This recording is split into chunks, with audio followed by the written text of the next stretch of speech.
You know this expression, if you fail to plan, you plan to fail. Yeah. Well, when it comes to human society, that is not true. When it comes to human society, the more you plan, the more you fail. Coming up on British Thought Leaders, author and former lawyer Vladislav Bogorov on social engineering and why it keeps failing. Vladislav talks about growing up under socialism and why it's the ultimate failed system. And I had the misfortune to spend 18 years under socialism. So for me, socialism is not an idea, like for many Westerners. For me, socialism is a memory. He warns that the West needs to guard its freedoms. Once started this process of sinking, when society sinks into totalitarianism, it's like an avalanche. It's very hard to stop it. It goes on and on and on, and it gathers momentum.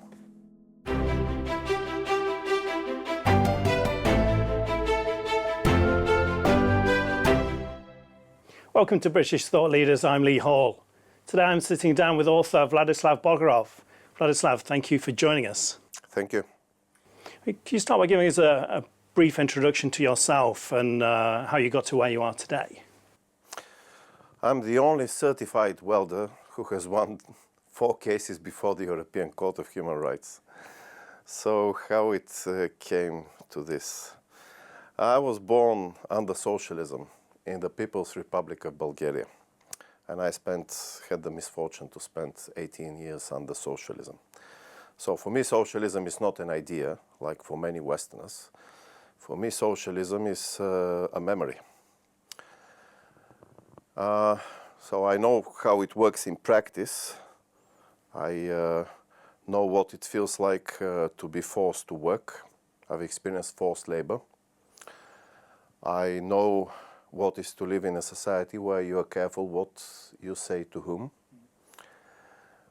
Because yes, there were political jokes circulating under socialism, but people were not telling them to strangers.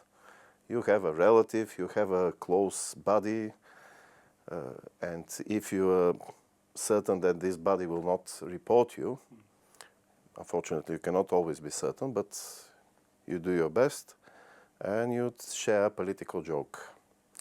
This is interestingly, recently things over here in Britain begin to slightly resemble this situation, because people would say one thing between themselves and another thing in a public place because of the cancel culture. But still, there is no comparison, because the worst thing that the cancel mob can do to you is to cancel you, which means you will lose your job, you will be whatever is associated with cancelling. They will not come at 3 in the morning in your house to take you away somewhere. So it's not that bad as under socialism. You've got a book coming out. It's about the perils of wokeism and the failed social engineering. I mean, what inspired you to write it? Well, the book is not, the only one chapter is about wokeism, because wokeism is just the latest example of social engineering in a long line of social engineering projects. It turns out that our world is made of failed social engineering. Social engineering fails every time, but people keep on trying. They repackage it, they try it in another way, it still doesn't work, it's disgraced, but doesn't matter, they try again. You know this expression, if you fail to plan, you plan to fail. Yeah. Well, when it comes to human society, that is not true. When it comes to human society, the more you plan, the more you fail. And this is what the book demonstrates. So, Britain and later United States went to war, to the First World War, to make the world safe for democracy. At least this is what the propaganda said. And what they achieved was the opposite. They made the world dangerous for democracy, because World War II gave rise to the 2 big totalitarian monsters, that of the Soviet socialism and the National Socialism in Germany. And socialism in the Soviet Union was supposed to free the labor, and it ended up in slavery. Something like 40 million people were enslaved in the Soviet concentration camps. And then it was Stalin who prepared for war.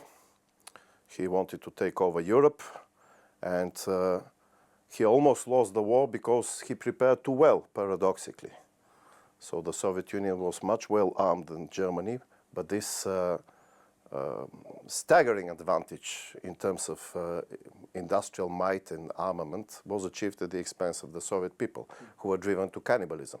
So when Hitler invaded in 1941, he was met as a liberator in the Soviet Union, until they saw that he is no better than Stalin, that is. And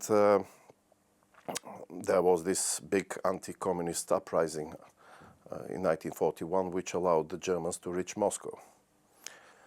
And then it was Britain again who gave a war guarantee to Poland, hoping to avert World War II, which gave the opportunity to the Soviet Union to instigate World War II.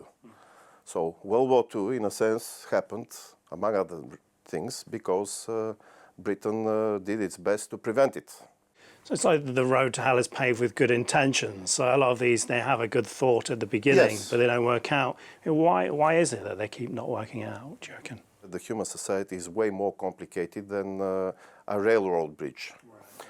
I mean, when you design a railroad bridge, this is what the real engineering does, there are a few variables, and you could conduct a lot of experiments.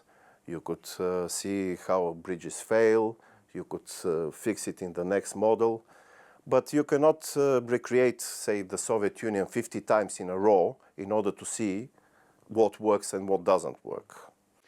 So one thing I found interesting reading the chapter about the war was the difference in the technology that the Germans invading had and the Russians had is quite different from what, as you refer to, Hollywood has taught me. Can you talk us a bit about that?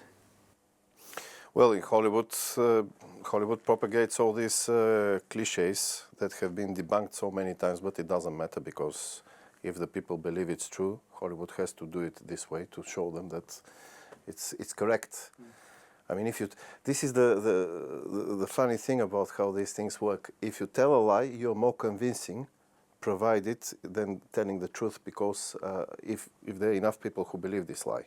And Hollywood does this very well, because Hollywood is not in the business of educating the public, it's in the business of making money. So in the Hollywood movies, you always see the Germans on tanks and the Soviet soldiers lacking equipment, desperate, fighting with almost their bare hands. I mean, Enemy at the Gates is a good example of this BS. Actually, the reality was the opposite. The Soviets not only had more tanks, and by more I mean something like 10 times more, but also the quality of the Soviet tanks was way superior to that of the German tanks. And we included an appendix on this, not because it's central to the book, but because it's so new to the Western public, because most of the sources are still in Russian about this. Although some of the sources actually have been published in the West, but somehow nobody notices. So all the Soviet tanks, again, were better than the German tanks in every respect, and there wasn't a single, that in 1941 there wasn't a single German model that was better. Even the most outdated Soviet tanks were actually better than the best German tanks. Not to mention that the Soviets had whole categories of tanks that didn't even exist in the German army. For example, tanks with anti-shell armor. The number of these tanks in the German army was 0. Or tanks, amphibious tanks. Why this matters? This matters because the Soviet Union has always explained the debacle of 1941 in terms of not being well armed. And if you look into this, into the details, and see that armament is clearly not the explanation, there must be another explanation. And because they wanted to hide the reality, they came with this idea. Actually, the information that the Soviet tanks were worse than the German tanks comes from the Soviet Union. the first who started propagating this myth was Stalin. Actually, we traced it back to one of his speeches that he gave in one of the Moscow metro stations, underground stations. I think for me the biggest example of the failed social engineering would be socialism. Yeah, socialism is definitely the biggest, yes. Can you talk to us a bit about growing up in a socialist society and what it was like? Well, certain things are given. You have no choice. Certain things are given in your life, just like you know that after summer there is autumn. You know that at a certain age you have to be in one organization. In my case, it was Chavdarche. The names of these organizations varied throughout Eastern Europe, but they more or less did the same. All these state-run organizations where they organize you from early age so that you cannot be independent. Yeah. And then you join the pioneer organization. It still exists in North Korea, in China, I guess. I still see them on these reports with the same red shafts they made us wear. And then, of course, it's the Komsomol. That was the inspiration for Hitler Jugend in Nazi Germany. That was the Soviet Youth League. So you have no choice. You go there. That's it. Everybody goes. And then, of course, they draft you in the army. Again, no choice. And in between there, these so-called brigades, where they make you work. They don't ask you whether you want to work. You just go there. That's it. It's a given. And yeah, you are controlled. If I have to summarize socialism is in one word, it is lack of choice. That's it. But of course, I experienced a mild brand of socialism because in the 70s and in the 80s, the system was already crumbling. But the people in North Korea today, or the people under Hitler, or the people under Stalin, or Eastern Europe in the 50s, now that was not mild at all. To give you an example, under Stalin and Hitler, you would be sent, if they catch you, if you report it, you will be sent to a concentration camp for telling a political joke. And the same goes for North Korea today. But at the time I was around, if you were reported for telling political jokes, the worst thing that could happen to you, at least the first time, is that you will be summoned to the local state security, and you could be roughed up, threatened, maybe slapped a few times, but that would be it. Of course, if you persist, this will escalate. But almost nobody persisted. Because people were scared, of course. And of course, they will put it in your file, which means that from now on, your record will affect everything in your life. For example, you apply to go to as a tourist abroad to a capitalist country. If you have something like this in your record, telling a political joke, say 20 years ago, you will never get an exit visa, obviously. So record keeping was quite a feature of socialism, wasn't it? No, really detailed. Oh, certain things were kept. When it came to political crimes, record keeping was good. When it came to working sloppily or thieving, no, nobody cared, because the system was focused on the political crimes. Thieving was widespread, especially in the 80s. Why do you think it is that people can look at what Hitler did and agree that that's really bad, but then they don't really have the same feelings about, say, Stalin, and even though so many people were killed? First of all, the West fought Hitler and didn't fight the Soviet Union. Yeah. So, which means that generations of people in the West need to convince themselves that that was not for nothing. That was the right choice. People have their needs. People believe in certain things because they need to believe them. If your grandfather has died at the Normandy landings, you need to believe that he didn't die for nothing, that he fought on the side of the good, that it was not pointless, that it was not stupid. Then the German concentration camps were liberated and they were filmed. The Soviet concentration camps were never liberated and they were never filmed. And these pictures, these things matter. Because also the fact that many of the victims lived in the West. For example, Annie Frank. Yeah. Nobody visits the houses, nobody knows the houses of the Ukrainian girls who were exterminated in 1933, when the Soviet Union exterminated something like 7 million Ukrainians in one short year. To put this in perspective, the number with the Jews is around 6 million. So comparable numbers. And yet, nobody remembers the Ukrainians. Yes, of course, you could read about the Ukrainian genocide in Wikipedia, you could read about it in many books, but if you stop a random stranger in the street and ask him about the Jews, he will know it. And if you ask him about the extermination of the Ukrainians in 1933, the chances are he will not know it. I've done this experiment. This, by the way, was one of the reasons that inspired me to write this book, because I realized how much what people know is actually Hollywood knowledge.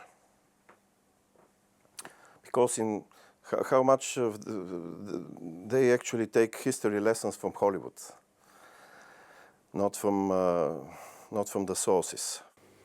So on that topic, I mean, your chapter on slavery is really quite eye-opening, as I thought very inspiring to read it. So you're comparing, where you're focusing on the gulags and the slavery that happened in Russia, rather than focusing so much on the transatlantic slavery.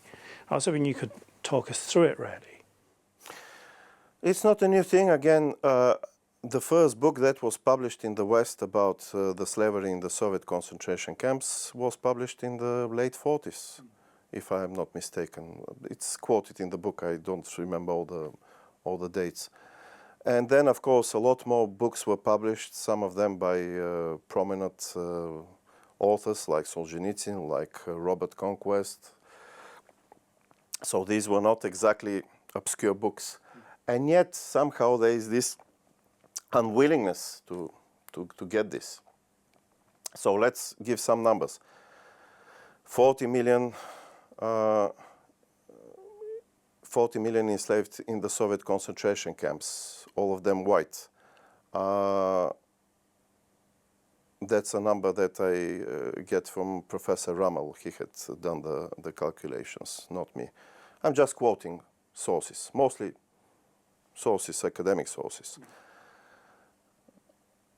Then Hitler added 12 more million in his concentration camps, again, almost all of them white. And then the very word slave we use in English comes from Slav. These are my people. Because for centuries, most slaves were Slavs. And of course, there were the West Europeans who were enslaved first by the Vikings, then by the Barbary pirates. And the list goes on and on and on.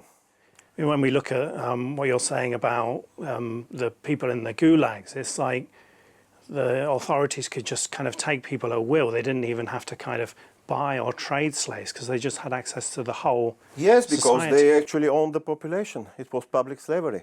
So a slaver in the South, in the United States, had to buy a slave. And slaves were expensive. And this, by the way, made them keep them for as long as possible, because it was an investment.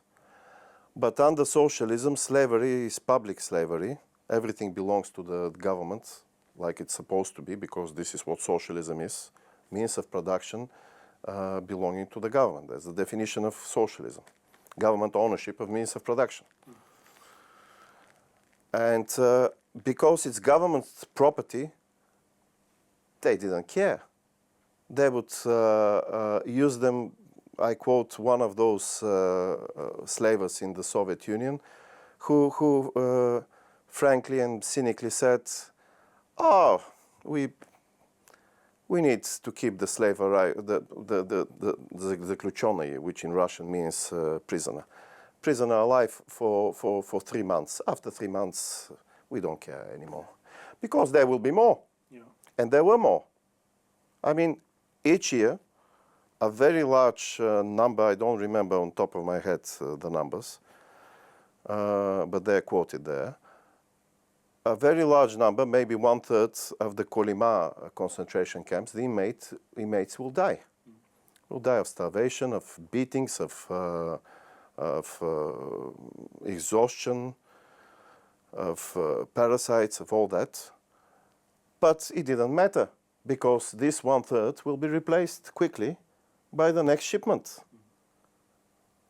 This is something that the slavers in the United States could not afford, because it was very expensive actually to buy. First, somebody has to buy this slave in, say, Africa. Then somebody has to transport this slave to United States. Then it will be bought there. So you care whether this slave dies in 3 months or in 3 years or in 30 years. It matters to you, to your bottom line.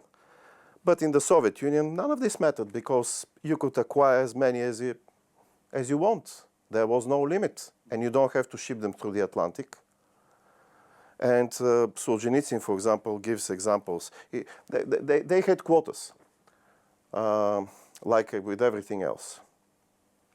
And so there will be a quota given, say, to the head of the local state security, that he must ship, say, 2,000 people until date such and such. Yeah. And they will go through the lists and see who is suitable. And suitability could be about telling political jokes, of course, but it could be, in some cases, about what kind of workers with what professions were needed. For example, this is how they acquired the professional slaves, the people who would work in the so-called sharashka. Sharashka, how to translate this in English? It has no equivalent in English. That was a prison camp for people, for designers. Right. For example, for people who design airplanes. They were treated better because they were more important. So this could be on the list as well. But eventually, if the deadline is fast approaching, and they haven't reached the number, they would begin to arrest random people. For example, there is this example with so one family was taken was arrested, and their child was left. And the child was very small. I don't remember the details. And a neighbor didn't know what to do. And she went to the local NKVD office. The state security was part of NKVD at the time. And she asked them what is to be done with this child. And because at the time they were short on arrested and short on time, they just arrested her as well, because they needed to fill the number, the quota. Because if you don't fill the quota, you will be shipped next. This is how it worked. I mean, I haven't worked in a concentration camp, but I have been assigned guard duty in the army, and we were basically told the following: if somebody escapes, you will take his place.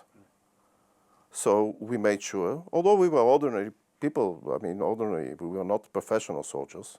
Everybody was drafted as a soldier. And this was the instruction given to us. If somebody escapes, you will take his place. And this is how the system worked in the Soviet Union, with everything.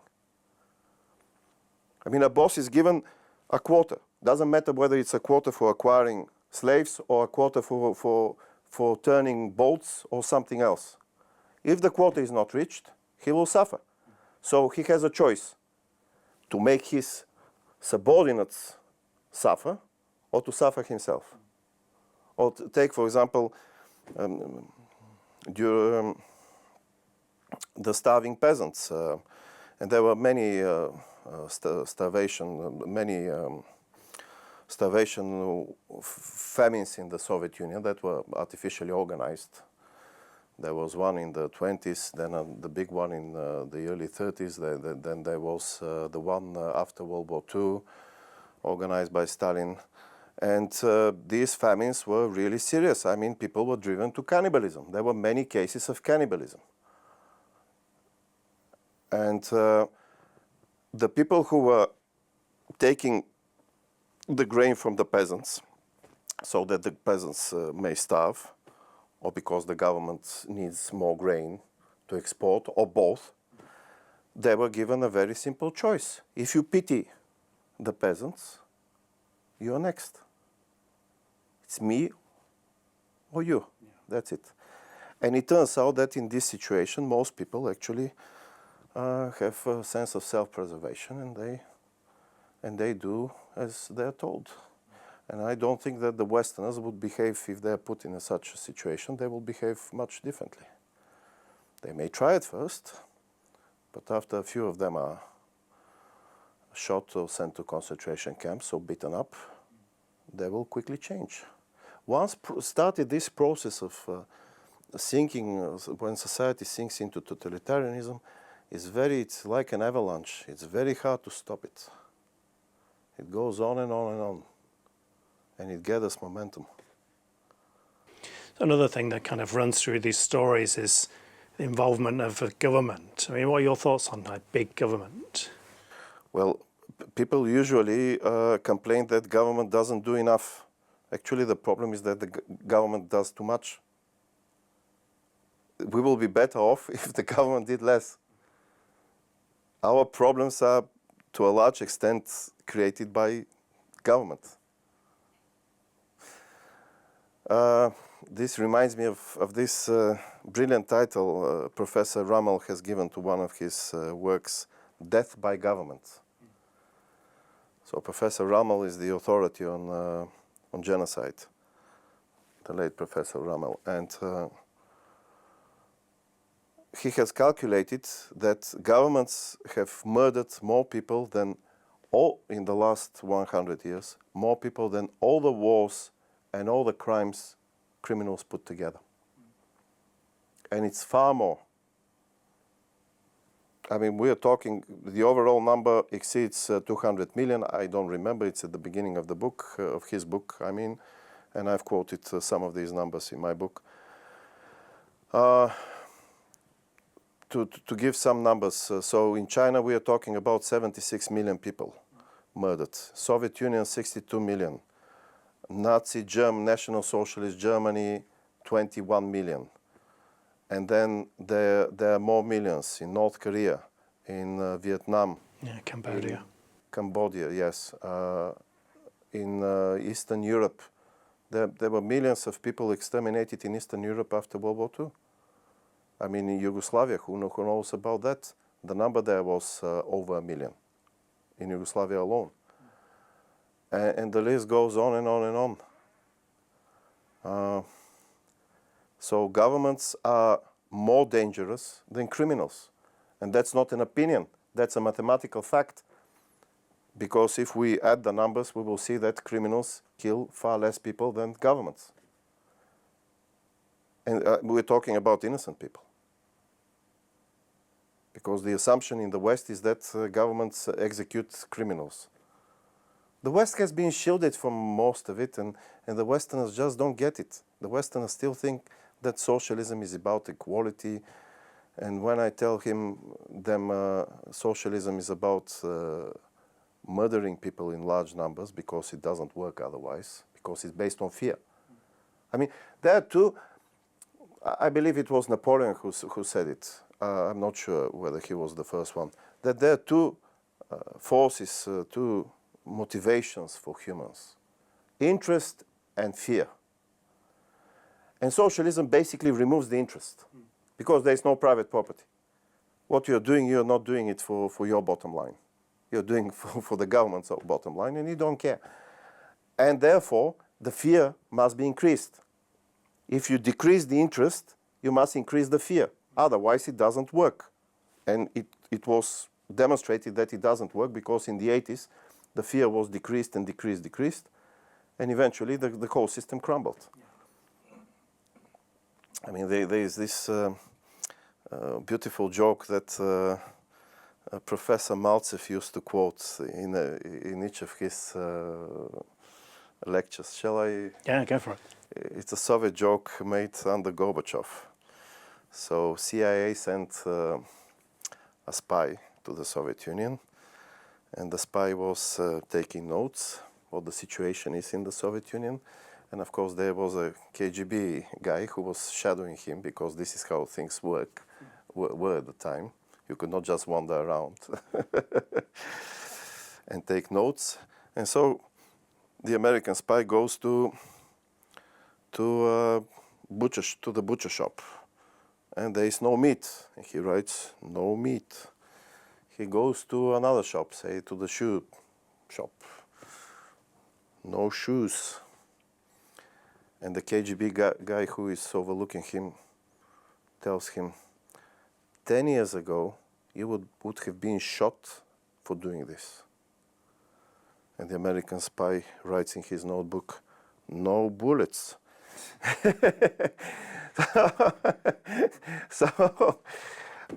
And this is a joke, but there is much truth to it. Yeah. And I lived through the 80s, and I remember how we didn't care.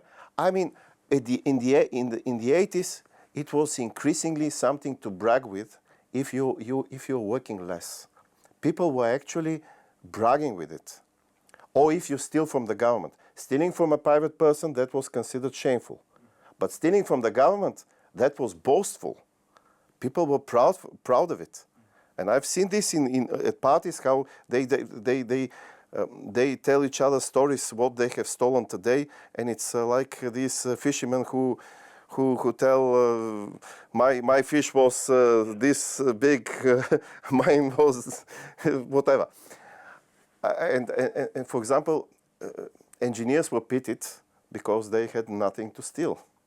I mean, if you're a worker, you could take something, but if you work in an office, what would you take? I mean, paper clips. There is nothing to steal there. So this clearly shows that socialism without fear is an eggless omelette. It doesn't exist. It cannot work. Vladislav Bogorov, thank you for joining us. Thank you for having me.